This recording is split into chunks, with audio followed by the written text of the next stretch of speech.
Hi, I'm Matthew Smythe, and I thought it might be worthwhile having a bit of an insight into why is construction costs so much higher than they once were, why building materials so much more expensive, why renovations so much more expensive, because we're hearing that, right? But we don't always have a massively clear handle on why that's all happening. So if you look at the big picture, about 80% of the world's traded goods all travel by sea. So those shipping containers that are obviously so fundamental to that, they basically pre-COVID days compared to now are now 4 times as expensive to actually have access to. So that's obviously having an inflationary cost. On top of that, supply has become a lot more restricted. So obviously a big part is China. And as we all know, China's been in lockdown, in particular in Shanghai. So that's really obviously constricted the supply of goods globally.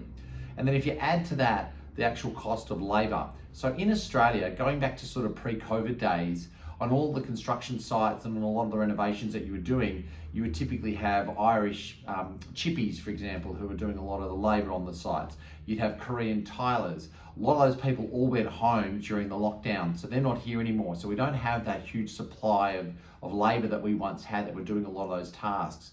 And so what's happening is, for those that are still here and those that are local on the ground, they're getting so many opportunities for jobs and work that they're asking for more and more each time a job comes up, and they're getting paid that because supply is so tight. So again, guess what? Supply and demand. When supply is obviously low, demand is high, then guess what? The costs go right up. So that's all having a inflationary effect and a cumulative effect on why we're seeing obviously very expensive sort of costs associated with building and renovations around sort of Sydney at the moment. So if we look at the overall market, how we're seeing things at the coalface at the moment, look, there's no doubt we've just gone through a very dormant period over that sort of July period.